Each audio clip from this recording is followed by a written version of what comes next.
ಒಂದು ತುಸು ಊರು ಉಸಾಬರಿ ಮಾತಾಡೋಣಂತ. ಊರು ಉಸಾಬರಿ ಅಂದ್ರೆ ನಾ ಮಂದಿ ಸುದ್ದಿ ಹೇಳಂಗಿಲ್ಲ.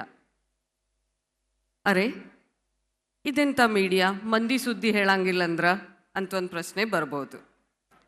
ಆ ಮೀಡಿಯಾ ಅನ್ನೋದ್ರ ಬಗ್ಗೆ ಸಾವಕಾಶ ಹೋಗುನಂತ. ಮೊದಲು ಒಂದು ಕತೆ ಹೇಳ್ತೇನೆ ಸಣ್ಣದು. ಒಂದು 8-9 ವರ್ಷದ ಹುಡುಗಿ ಅವ್ರ ದೊಡ್ಡಮ್ಮನ ಕೈ ಹಿಡ್ಕೊಂಡು ಬೆಂಗಳೂರಿನ ತರಳಬಾಳು ಮಠಕ್ಕೆ ಬೆಳದಿಂಗ್ಳ ಕವಿಗೋಷ್ಠಿಗೆ ಹೋಗ್ತಾಳೆ. ಹಂಗೆ ಹೋಗಿ ಬಂದೀಗ 35 ವರ್ಷ ಆಯಿತು. ಅದೇ ತರಳಬಾಳು ಕೇಂದ್ರದ ಅದೇ ಬೆಳದಿಂಗ್ಳ ಹಬ್ಬದೊಳಗೆ ಮಾತಾಡಕ್ಕೆ ನಿಂತಾಳ. ಆದ್ರೆ ಅವತ್ತಿನ ಗೋಷ್ಠಿಯೊಳಗಿನ ಬೆಳದಿಂಗಳದ ಗುಟುಕೇನು ಗುಟುಕರಿಸಿದ್ನಲ್ಲ, ಅದು ನನ್ನ ಬದುಕನ್ನು ತಂಪಾಗ್ಸದ. ಯಾಕೆ ಬೆಳದಿಂಗಳು ಮುಖ್ಯ ನಮಗ? 2 ಕಾರಣಕ್ಕೆ. ಒಂದು, ಕತ್ತಲೊಳಗೆ ಬೆಳಕು ಕೊಡ್ತದ. 2ನೇದ್ದು, ತಂಪು ಕೊಡ್ತದ. 3ನೇದ್ದು, ಬೆಳದಿಂಗಳು ಯಾವಾಗೂ ಶುಕ್ಲ ಪಕ್ಷದೊಳಗೆ ಹೆಚ್ಚಾಕೋಂತ ಹೋಗ್ತದ. ಅಂದ್ರೆ ಬದುಕಿನಾಗ ಬೆಳಕು ಹೆಚ್ಚಾಕೋಂತ ಹೋಗ್ಬೇಕು. ಇದು ಅವತ್ತು ನಾ ಕುಡ್ದಿದ್ದು ಗುಟುಕು. ಇನ್ನು 2ನೇ ಸುದ್ದಿ ಹೇಳ್ತೇನೆ. ನಮ್ಮ ಅಜ್ಜ ಸಿಂದಗಿಯವರು, ನಮ್ಮ ಗದುಗಿನ ತೋಂಟದಾರಿ ಅಜ್ಜಾರು ಸಿಂದಗಿಯವರು. ನಾ ಅವ್ರಿಗೆ ಸಕ್ರಿ ಅಜ್ಜ ಅಂತೀನಿ, ನಮ್ಮ ವಸ್ತ್ರದ ಅಜ್ಜಾರು ನಮ್ಮ ಅಜ್ಜಾರು. ಅವರು ದಿನಾ ಸಂಜೆಗೆ ಹಿಂಗೆ ಕಾರ್ಯಕ್ರಮ ಗೋಷ್ಠಿಗಳನ್ನ ಇಟ್ಕೊತಿದ್ರು. ನಾ 2ನೇತ್ತೆ ಇದ್ದೆ. ಆವಾಗ ಕಳಬೇಡ ಕೊಲಬೇಡ ವಚನ ಹೇಳಿದೆ ಅವ್ರ ಮುಂದೆ. ಹೇಳಿದ ಕೂಡಲೇ ಕರೆದು ಗಲ್ಲಕ್ಕೊಂದು ಬೆಲ್ಲ ಕೊಟ್ಟು ಕಲ್ಸಕ್ರಿ ಕೊಟ್ಟರು. ಆ 7 ಸೂತ್ರ ಏನದಾವಲ್ಲ, ಕಳಬೇಡ ಕೊಲಬೇಡ, ಹುಸಿಯ ನುಡಿಯಲು ಬೇಡ, ಅನ್ಯರಿಗೆ ಅಸಹ್ಯ ಪಡಬೇಡ, ತನ್ನ ಬಣ್ಣಿಸಬೇಡ, ಇವೇ ಸೂತ್ರಗಳು ನಮ್ಮ ಸಮೂಹ ಮಾಧ್ಯಮದೊಳಗೆ ನಾವು ಅಳವಡಿಸ್ಕೋಬೇಕು. ಆವಾಗ ಮಾತ್ರ ಸಮಾಜವೂ ಸಹ ಅದನ್ನು ಪರಿಣಾಮಕಾರಿಯಾಗಿ ಅಳವಡಿಸ್ಕೊಳ್ಳೋಕೆ ಸಾಧ್ಯ ಆಗ್ತದೆ. ಮೀಡಿಯಾ ವಿಷಯಕ್ಕೆ ಆಮೇಲೆ ಬರ್ತೀನಿ ಅನ್ನೆಲ್ಲ. ಮೀಡಿಯಾ ಸ್ಪೆಲ್ಲಿಂಗ್ ಏನದ? MEDIA. ಈ ಮೀಡಿಯಾ ಇದು ಇರಾನಿನ ಒಂದು ಪ್ರದೇಶವನ್ನು ಹೇಳ್ತದೆ. ಇನ್ನೊಂದು ಮೀಡಿಯಾ ಸ್ಪೆಲ್ಲಿಂಗ್ ಏನದ? MADEA. That is Medea. ಆ ಮದಿಯಾ ಗ್ರೀಕ್ನ ಪೌರಾಣಿಕ ಕಥೆಯನ್ನು ಹೇಳ್ತದೆ.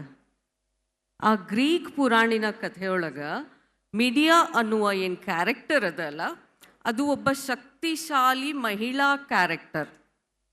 ಆ ಕ್ಯಾರೆಕ್ಟರ್ ಏನು ಮಾಡ್ತದೆ, ಅದು ಬಯಸಿದ್ಲು ಅಂತಂದ್ರೆ, ಅವಳು ಬಯಸಿದ್ಲು ಅಂದ್ರೆ ಒಬ್ಬ ಸಾಮಾನ್ಯ ಮನುಷ್ಯನನ್ನೂ ರಾಜನನ್ನಾಗಿಸ್ತಾಳೆ. ಅದೇ ರಾಜ ಬೀಟ್ರೈ ಮಾಡಿದಾಗ ರಿವೆಂಜರಿಯಾಗಿ ತನ್ನ ಮತ್ತು ಅವನ ಮಕ್ಕಳನ್ನೇ ಕೊಲೆ ಮಾಡ್ತಾಳೆ. ಅವನಿಂದ ಎಲ್ಲವನ್ನೂ ಕಸ್ಕೋತಾಳೆ. ಸೊ ಆ ಮದಿಯಾಗೂ ಈ ಮಿಡಿಯಾಗೂ ಒಂದು ಸಣ್ಣ ಸಾಮ್ಯ ಅದ ಅಲ್ಲ. ಒಂದೇನು, ಇಬ್ಬರೂ ಮ್ಯಾನಿಪುಲೇಟಿವ್ ಅದಾರ, 2 ಮ್ಯಾನಿಪುಲೇಟ್ ಮಾಡ್ತಾವ. ಇನ್ನೊಂದು, ಇಬ್ಬರೂ ಏರಿಸ್ತಾರ, ಇಬ್ಬರೂ ಧಡ್ ಅಂತ ಕೆಳಗೆ ಬೀಳಿಸ್ತಾರ. ಆ ಮಾಂತ್ರಿಕ ಶಕ್ತಿ ಮೀಡಿಯಾಗದ. ಸೊ ಮಾಧ್ಯಮ ಅನ್ನೋದು ಕನ್ನಡದ ಅನುವಾದ ಅದಷ್ಟೇ. ಆದರೆ ಶಕ್ತಿಯ ಬಗ್ಗೆ ಮಾತಾಡುವುದಾದ್ರೆ ಆ ಮದಿಯಾಗೂ ಈ ಮೀಡಿಯಾಗೂ ಭಾಳ ಹತ್ತಿರದ ಸಂಬಂಧ ಅದ. ಈ ಮೀಡಿಯಾಳ ಕತೆ ಹೇಳಿದಾಗ ನಿಮಗೆ ಹೇಳಿದ್ನಲ್ಲ, ಆಕಿ ತನ್ನನ್ನು ಪ್ರೀತಿಸಿದ ಗಂಡ ವಂಚಿಸಿದ ಅಂತ ತಮ್ಮ ಮಕ್ಕಳನ್ನು ಕೊಲೆ ಮಾಡ್ತಾಳ ಅಂಥೇಳಿ. ಸೊ ನಿಷ್ಕರುಣಿಯಾಗಿರುವುದು ಮದಿಯಾಳ ಮೂಲ ಗುಣ. ಆದರೂ ಮೀಡಿಯಾ ನಿಷ್ಕರುಣಿಯಾಗಿರಬಾರ್ದು, ನಿರ್ಲಿಪ್ತರಾಗಿರಬೇಕು. ನಿರ್ಲಿಪ್ತರಾಗುವುದಂದ್ರೇನು? ಯಾರು ಹಂಗ? ನಾವೆಲ್ಲರೂ ಮಹಾಭಾರತದ ಕಥೆಯನ್ನು ಕೇಳೇವಿ. ಮಹಾಭಾರತದೊಳಗೆ ಧೃತರಾಷ್ಟ್ರಗ ಸಂಜಯ ಕಥೆ ಹೇಳ್ತಾನ, ಕುರುಕ್ಷೇತ್ರದೊಳಗೆ ಯುದ್ಧ ಹೆಂಗಾಗ್ತಿತ್ತು ಅಂತ. ಸಂಜಯನ ಕೆಲಸ ಮಾಡಬೇಕಾಗಿರೋದು ನಾವು ವರದಿಗಾರರು. ಸೊ ಸಂಜಯ ಮೊದಲ ವರದಿಗಾರ.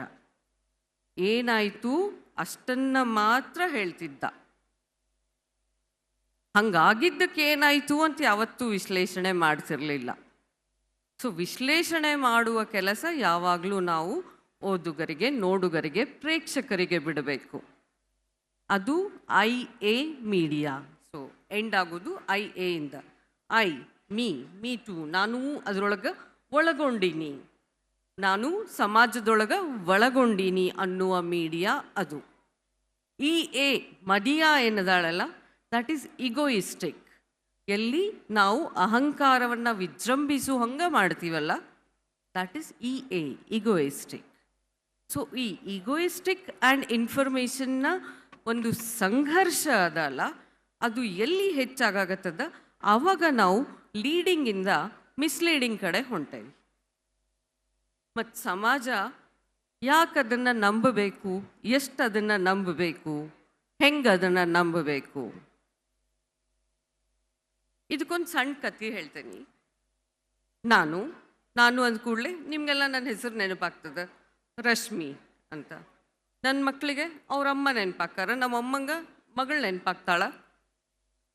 ಸೊ ಅಲ್ಟಿಮೇಟ್ಲಿ ನಾನು ಅನ್ನೋದೇನು, ಒಂದು ರೋಲ್, ಅದು ಅಲ್ಲ, ಒಂದು ಪಾತ್ರ. ಸರಿ, ಇದನ್ನೇ ಸ್ವಲ್ಪ ಆಧ್ಯಾತ್ಮಿಕ ಲೆವೆಲ್ಲಿಗೆ ಹೋದಾಗ, ಹಂತಕ್ಕೆ ತಗೊಂಡು ಹೋದಾಗ, ನಾನು ಆತ್ಮ ಅಂತ ಹೇಳ್ಬೋದು, ಜೀವ ಅಂತ ಹೇಳ್ಬೋದು, ಜೀವಾತ್ಮ ಅಂತ ಹೇಳ್ಬೋದು. ಈ ಆತ್ಮ, ಜೀವಾತ್ಮ ಮತ್ತು ಪಾತ್ರ, ಈ ಮೂರರ ಒಳಗೂ ನಾವು ನಿಜವಾದ ನಾವು ಏನು ಅಂದ್ರೆ ಆಯ್ಕೆ. ನನ್ನ ಆಯ್ಕೆ ಏನೋ ಅದು ಮಾತ್ರ ನಾ ಆಗಿರ್ತೀನಿ. ನಾನಿಲ್ಲಿ ಯಾವ ರೋಲ್ ಮಾಡಬೇಕು ಅನ್ನೋದನ್ನು ಆಯ್ಕೆ ಮಾಡ್ಕೋತೀನೋ ಅದು ಮಾತ್ರ ನಾವಾಗಿರ್ತೀವಿ. ಯಾವಾಗ ನಾವೇನು ಅನ್ನುವ ಆಯ್ಕೆ ನಮ್ಮ ಮುಂದೆ ಇರ್ತದೋ, ಹಂಗಿದ್ದಾಗ ನಾನೀಗ ನಮ್ಮ ಕೀರ್ತಿ ಹತ್ರ ಹೇಳ್ತಿದ್ದೆ, ಸಮೂಹ ಮಾಧ್ಯಮದ ಬಗ್ಗೆ ಶುರು ಆದ ತಕ್ಷಣ ಆಳಿಗೊಂದು ಕಲ್ಲು ಎಸೀತಿದ್ರು, ಇವರು TRPಗಾಗಿ, ಇವರು ಸುದ್ದಿಗಾಗಿ, ಅವ್ರು ಅದಕ್ಕಾಗಿ ಅಂತ. ಬಾ ಕೀರ್ತಿ, ನಾವಿಬ್ರು ಇವತ್ತು ಗುರಾಣಿ ಹಿಡ್ಕೊಂಡು ನಿಂತ್ಕೊಳ್ಳೋಣ ಅಂತ. ಸೊ ಆಯ್ಕೆ ಗುರಾಣಿ ಆಗಬೇಕು ಅಂತ ಇದ್ದರೆ ನಾನು ಅಥವಾ ಕೀರ್ತಿ ನಾವಿಬ್ರು ರಿಯಾಕ್ಟ್ ಮಾಡ್ತಿದ್ವಿ ಕೆಲವರ ಮಾತುಗಳಿಗೆ. ಬಟ್ ರಿಯಾಕ್ಟ್ ಮಾಡೋದು ನಮ್ಮ ಆಯ್ಕೆ ಅಲ್ಲ. We wanted to respond. ಸ್ಪಂದಿಸೋದು ಮಾಧ್ಯಮದ ಕೆಲಸ ಆದರೆ ಪ್ರತಿಸ್ಪಂದಿಸೋದು ಓದುಗರ, ಪ್ರೇಕ್ಷಕರ, ನೋಡುಗರ ಮತ್ತು ಸಮಾಜದ ಕೆಲಸ ಆಗಿರ್ತದೆ. ಹಂಗಿದ್ದಾಗ ಇಲ್ಲಿ ಇನ್ನೂ ಒಂದೆರಡು ಉದಾಹರಣೆಗಳು, ಕ್ಲೀಶೆ ಎನ್ನಿಸುವಂತಹ ಉದಾಹರಣೆಗಳು ಬಂದವು, ಲೆಫ್ಟಿಸ್ಟು, ರೈಟಿಸ್ಟು ಅಂತೆಲ್ಲ. ಆದರೆ ಇಸಮ್ಗಳಿದ್ರೆ ಜನರಿಗೆ ನಾವು ಒಂಚೂರು ಜ್ಞಾನನಾರು ಕೊಡ್ತೀವಿ. ಆದರೆ ಇಸಮ್ಗಳು ಅಜೆಂಡಾಗಳಾಗಿ ಬದಲಾದರೆ, ಸ್ವಾಮಿ ನಾವೇನು ಓದುಗರನ್ನ ಏನೂ ಅರಿದೇ ಇರೋರು ಅಂತ ಅಂದ್ಕೊಂಡಿದ್ದೀವ? ಪ್ರಜಾವಾಣಿಯಲ್ಲಿ ಯಾವ ಟ್ರೈನಿ ಬಂದರೂ ಮೊದಲು ಬರುವ ಪಾಠ ಏನು ಗೊತ್ತಾ? ಓದುಗರು ನಿಮಗಿಂತ ಜಾಣರು ಅನ್ನೋದೊಂದು. ಸೊ ಯಾವಾಗ ಎದುರಿನವನು ಜಾಣರು ಅಂತ ಹೇಳಿ ನಮ್ಮ ಪ್ರಜ್ಞೆಯೊಳಗಿದ್ರೆ ಮತ್ತು ತಗೊಳ್ಳೋರು ಏನು ತಗೋಬೇಕು ಅನ್ನೋ ವಿವೇಚನೆಯನ್ನು ಬಳಸಿದರೆ, ಈ ಪ್ರಜ್ಞೆ ಮತ್ತು ವಿವೇಚನೆಯ ನಡುವಿನ ಆಯ್ಕೆ ನೀವಾಗಿದ್ದರೆ ಬಹುಶಃ ಇಂಥ ಕ್ಲೀಸೆ ಅಂತ ಉದಾಹರಣೆಗಳು ನಮ್ಮ ನಡುವೆ ಬರಲಿಕ್ಕಿಲ್ಲ. ಇನ್ನೊಂದು ಮಾತು ಹೇಳಬೇಕಿತ್ತು. ಈ ಇಸಮ್ ಮತ್ತು ಅಜೆಂಡಾಗಳು ಎರಡನ್ನೂ ಪಕ್ಕಕ್ಕಿಟ್ಟೂ ನೋಡಿದಾಗ ಮಾಧ್ಯಮ ಅನ್ನೋದೇನದಲ್ಲ, ಅದು ಯಾವಾಗಲೂ ಸಂಚಯನ ಕೆಲಸ ಮಾಡ್ಕೊತ ಹೋಗಬೇಕು. ದುರಾದೃಷ್ಟ ಏನು ಅಂದ್ರೆ ಮಂಥರೆಯ ಕೆಲಸ ಮಾಡ್ತಿದ್ದೀವಿ. ಮಂಥರೆ ಯಾರು ಅಂತ ಗೊತ್ತಲ್ಲ? ರಾಮನನ್ನ ಕಾಡಿಗೆ ಅಟ್ಟದವಳು. ಸೊ ಮಂಥರೆಯ ಕೆಲಸ ಏನು?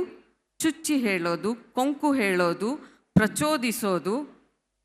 ಆ ಕೆಲಸವನ್ನು, ಆ ರೋಲನ್ನು ಮಾಡುವ ಆಯ್ಕೆಗಳು ಕೆಲವು ಮುಂದೆ. ಆಯ್ಕೆಗಳು ಯಾವತ್ತೂ ಆಯ್ಕೆಗಳು ಮಾತ್ರ, ಅವು ಅನಿವಾರ್ಯ ಆಗಿರುವುದಿಲ್ಲ. ಅನಿವಾರ್ಯ ಅಂತ ಹೇಳಿದ್ಯಾರು? ಸ್ವಾಮಿ, ಸಮೂಹ ಮಾಧ್ಯಮದೊಳಗೆ ಕೆಲಸ ಮಾಡುವವರಿಗೆ ಮಾತ್ರ ಇದು ಅನ್ನದ ಪ್ರಶ್ನೆಯೂ ಹೌದು, ಆನಂದದ ಪ್ರಶ್ನೆಯೂ ಹೌದು, ಆತ್ಮತೃಪ್ತಿಯ ಪ್ರಶ್ನೆಯೂ ಹೌದು.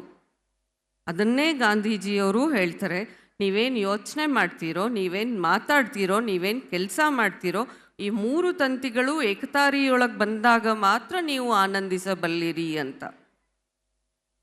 ಆ ಏಕತಾರಿಯೊಳಗೆ ಕೆಲಸ ಮಾಡುವಂತಹ ನಾವು ಅನ್ನಕ್ಕಾಗಿ ಒಂದು ಭಾಷೆ, ಅಂತಃಕರಣಕ್ಕಾಗಿ ಇನ್ನೊಂದು ಭಾಷೆ, ಆನಂದಕ್ಕಾಗಿ ಮತ್ತೊಂದು ಭಾಷ್ಯವನ್ನು ಕೊಡೋದಾದರೆ ನಾವು ಪಾತ್ರ ನಿರ್ವಹಿಸ್ತಾ ಇರ್ತೇವೆ ಹೊರತು ಮಾಧ್ಯಮಗಳಾಗಿರೋದಿಲ್ಲ. ಇಷ್ಟೂ ಜನರೆಲ್ಲ ನೀವು, ಇನ್ನು 5 ನಿಮಿಷ ಉಳಿತು ನನ್ನ ಅವಧಿಯ ಲೆಕ್ಕದಲ್ಲಿ, ಹಿಂಗೆ ಒಂದು ಮಾಗಿ ಸಂಜೆಯೊಳಗೆ ಬಂದು ಕುಂತು ಮಾತು ಕೇಳ್ತೀರಿ ಅಂದರೆ ನಿಮ್ಮನ್ನು ಹಿಡಿದಿಟ್ಟಿರುವ ತಂತು ಯಾವುದು? ಒಂದು ನಂಬಿಕೆ, ಒಂದು ಭರವಸೆ, ಇನ್ನೊಂದು ಹೋಪ್. ನಾ ಇವತ್ತು ಈ ಸಂಜೆಯಿಂದ ಬೆಳದಿಂಗಳ ಒಂದು ಗುಟುಕು ನನ್ನೊಳಗೆ ಇಳಿಸ್ಕೊಂಡು ನನ್ನನ್ನು ತಂಪು ಮಾಡ್ಕೊಂಡು ಹೋಗ್ತೀನಿ ಅಂತ. ಹಂಗೆ ಆ ತಂಪು ಮಾಡ್ಕೊಂಡು ಹೋಗ್ತೀನಿ ಅನ್ನುವ ಹೋಪ್ ಯಾವಾಗೂ ನಮ್ಮಿಂದ ನಿಮ್ಮ ಕಡೆ ಸಿಗ್ತಿರಬೇಕು. ವಾರಪತ್ರಿಕೆಯ ಪ್ರತಿನಿಧಿಯಾಗಿ ಅಂತ ಕೀರ್ತಿ ಹೇಳಿದರು. ನಾ ವಾರಪತ್ರಿಕೆಯ ಪ್ರತಿನಿಧಿಯಾಗಿ 6 ತಿಂಗಳಾಯ್ತಷ್ಟೇ. ಅದಕ್ಕೆ ಮುಂಚೆ ಮೇನ್ ಸ್ಟ್ರೀಮ್ ಜರ್ನಲಿಸಮಲ್ಲೇ ಇದ್ದೋಳು. ನಮ್ಮ ನಡು ಎಲ್ಲ ಹೆಂಗಂದ್ರೆ ಹಿಂಗೆ ಸ್ವಿಚ್ ಓವರ್ ಆಗ್ತಿರ್ತೀವಿ, ಚಕ್ ಚಕ್ ಚಕ್ ಅಂತ. ಒಂದು ಕಡೆ ಆಕ್ಸಿಡೆಂಟ್ ಸುದ್ದಿ ಬಂದರೆ ಇನ್ನೊಂದು ಕಡೆ ಇನ್ನೇನೋ ಸಂತೋಷದ ಸುದ್ದಿ ಬಂದಿರ್ತದೆ. ಒಂದು ಕಡೆ ಸಾವಿನ ಸುದ್ದಿ, ಬಲಾತ್ಕಾರದ ಸುದ್ದಿ ಬಂದರೆ ಮತ್ತೊಂದು ಕಡೆ ಎಲ್ಲೋ ಒಂದು ಅವಾರ್ಡ್ ಸುದ್ದಿ ಬಂದಿರ್ತದೆ. ಸೊ ಇವೆರಡರ ನಡುವೆ ಸ್ವಿಚ್ ಓವರ್ ಆಗ್ತಿರ್ತೀವಲ್ಲ, ಆವಾಗ ನಾವು ನಿರುದ್ವಿಗ್ನಿಗಳಾಗಿ, ನಿರ್ಲಿಪ್ತರಾಗಿ ಅದು ಯಾವ ಸುದ್ದಿ, ಯಾರಿಗೆ ಕೊಡಬೇಕು, ಎಷ್ಟು ಕೊಡಬೇಕು, ಹೆಂಗೆ ಕೊಡಬೇಕು, ಹೆಂಗೆ ಕೊಡೋದ್ರಿಂದ ಅದು ಜನರಿಗೆ ಬರೀ ಸುದ್ದಿಯಾಗಿ ಮಾತ್ರ ರೀಚ್ ಆಗ್ತದ ಅನ್ನೋದನ್ನು ನಿರ್ಧಾರ ಮಾಡ್ತಿರ್ತೀವಿ ಹೊರತು ಅಯ್ಯೋ 40 ಜನ ಸತ್ತೋದ್ರು, ಇದನ್ನು ಪೇಜ್ 1ಗೆ ಹಾಕಬೇಕಲ್ಲಪ್ಪ ಅಂತ ಅಂದ್ಕೊಂಡು ಕೂತ್ಕೊಂಡ್ರೆ ನಮ್ಮ ಟೈಮ್ ಮುಗಿದೋಗತ್ತಷ್ಟೆ. ಹಾಗಾಗಿ ಸಮಯದ ಜೊತೆಗೆ ಯಾವತ್ತಿಗೂ ಸಂಘರ್ಷಕ್ಕಿಳಿಯುವ ನಾವು ಪದಗಳ ಜೊತೆಗೆ ಸಂಯಮ, ಸಂತೋಷ, ಸಂತಾಪ ಯಾವುದನ್ನು ಬಳಸಬೇಕು ಅನ್ನುವ ಆಯ್ಕೆಯ ಬುಟ್ಟಿಯಿಂದ ಆಯ್ದುಕೊಳ್ಳುವ ನಾವು ನಿಮ್ಮೆಲ್ಲರಿಂದ ಬಯಸೋದೇನು ಅಂತ ಅಂದರೆ ಒಂದು ಒಳ್ಳೆಯ ಆಯ್ಕೆ. ಸುದ್ದಿಗಾಗಿ, ಮಾಹಿತಿಗಾಗಿ, ಮನರಂಜನೆಗಾಗಿ ಏನು ಎಷ್ಟು ಬೇಕು ಅನ್ನುವ ವಿವೇಚನೆ ನಿಮ್ಮಗಳ ಕೈಲಿದ್ದರೆ ಜನ ಕೇಳಿದ್ದನ್ನು ನಾವು ಕೊಡ್ತೀವಿ ಅನ್ನೋ ಉಡಾಫೆತನದ ಉತ್ತರ ಯಾರೂ ಕೊಡೋಕ್ಕೆ ಸಾಧ್ಯ ಇಲ್ಲ. ಈ ಆಯ್ಕೆ ಎಂಥದ್ದಿರಬೇಕು ಅನ್ನೋದಕ್ಕೆ ನಮ್ಮ ಬೆನ್ನ ಹಿಂದಿನ ಬೆಳಕಾಗಿ ಇಂಥ ಗುರೂಜಿಗಳಿರಬೇಕು, ಸ್ವಾಮೀಜಿಗಳಿರಬೇಕು. ಇಂದು ಅವರೆಲ್ಲರ ಮುಂದೆ ನೀವು ಕೂತ್ಕೊಂಡು ಈ ಬೆಳದಿಂಗಳ ಹಬ್ಬದ ತಿಂಗಳ ಬೆಳಕನ್ನು ನಿಮ್ಮೊಳಗೂ ಮತ್ತೆ ನನ್ನೊಳಗೂ ಇಳಿಸ್ಕೊಳ್ಳೋ ಹಂಗೆ ಮಾಡಿದ್ದಕ್ಕೆ ಶರಣಾರ್ಥಿ. ವೇದಿಕೆಯನ್ನು ಉದ್ದೇಶಿಸಿ ಉಪನ್ಯಾಸ ನೀಡಿದ ಶರಣೆ ರಶ್ಮಿ ಎಸ್ ಉಪಸಂಪಾದಕರು, ಪ್ರಜಾವಾಣಿ ದಿನಪತ್ರಿಕೆ ಇವರಿಗೆ ಹೃತ್ಪೂರ್ವಕ ಧನ್ಯವಾದಗಳು. ಇವರು ಪೂಜ್ಯರಿಂದ ಆಶೀರ್ವಾದ ಪಡೆಯಬೇಕೆಂದು ಕೇಳಿಕೊಳ್ಳುತ್ತೇನೆ.